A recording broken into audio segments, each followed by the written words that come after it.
Buya Hamka dimasukkan ke dalam penjara.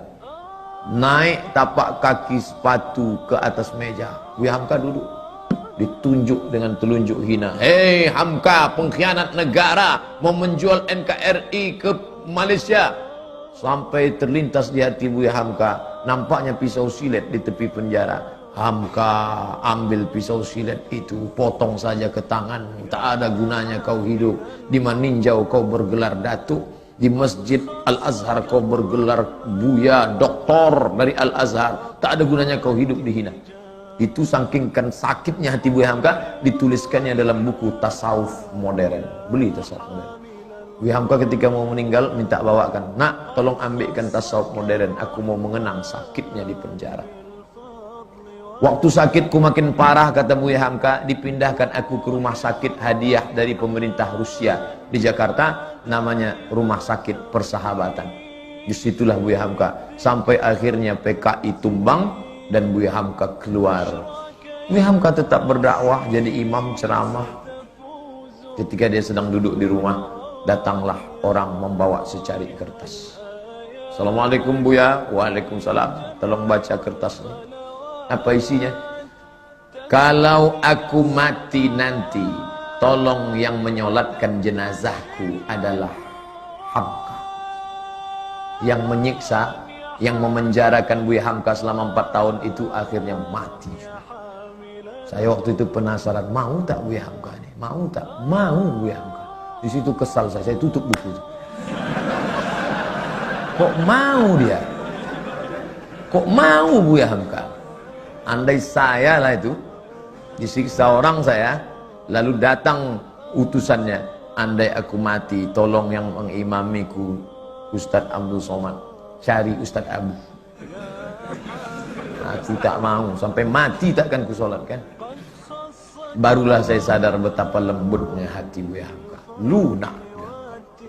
Dia tak pernah di Al-Azhar, sekalipun dia tak pernah Azhar, tapi Al-Azhar memanggil dia, memberi dia gelar doktor.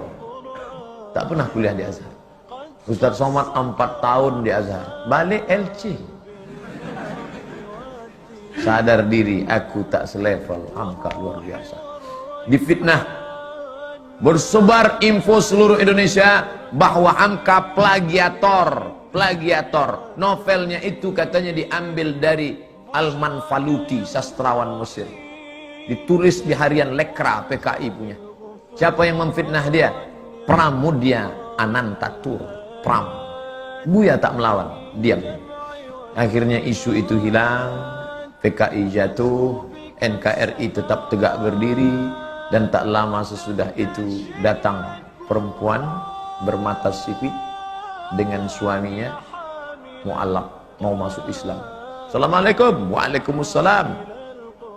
Kamu siapa? Nama saya. Enggak. Dia mau masuk Islam. Kata Buya, kamu ni siapa? Saya disuruh ayah saya kemari Buya. Untuk apa? Supaya suami saya ni calon masuk Islam, belajar Islam sama Buya. Nama ayah kamu siapa? Pramudia Anantatur. Begitu cara Pram minta maaf. Dia tak datang ke rumah Hamka. Anak menantunya disuruhnya belajar Islam. Dan Hamka mengajar menantu Pram itu sampai paham Islam. Lembut hati Hamka. Padahal fitnah luar biasa. Andai saya lah jadi Hamka waktu itu. Datang orang mau belajar Islam, sampai mati tak akan kuajar. Kau cari aja ustaz lain. Itu ustaz di MDI 1000 orang. Di IKMI ada 600 orang. Panas hatiku. Karena kalau hati kita panas, ngajar orang tak betul. Bismillahirrahmanirrahim. Kita marah. Tapi ternyata marah Hamka itu melebur. Bersama apa? Maaf. Tak berkesan. Kalau masih berkesan, berbekas, bukan maaf. Saya maafkan dia Pak Ustaz. Tapi untuk datang ke rumahnya rasanya 2030 lah Pak Ustaz.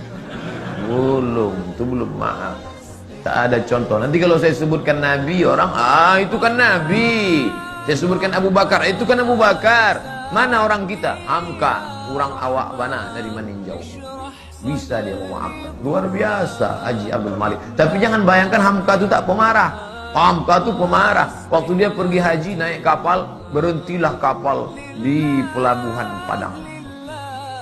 Sampai di pelabuhan, mau sholat, Ada pegawai kapal melarang sholat. Mau ngadu mereka ke Buya. Buya, ya ini ada pegawai kapal melarang sholat berjamaah. Katanya tak ada sholat berjamaah di kapal. Sholat aja di kamar masing-masing. Oh, bangkit Buya Hamka. Mana orangnya? Ini Amaang kurang aja, Apaang kurang aja, Datuk Ninik Ang kurang aja.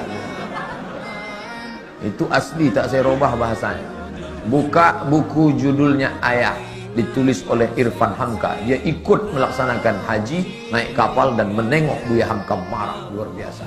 Jadi Hamka itu ada saatnya dia marah, ada saatnya dia lunak, ada saatnya dia berkonfrontasi, ada saatnya dia lembut.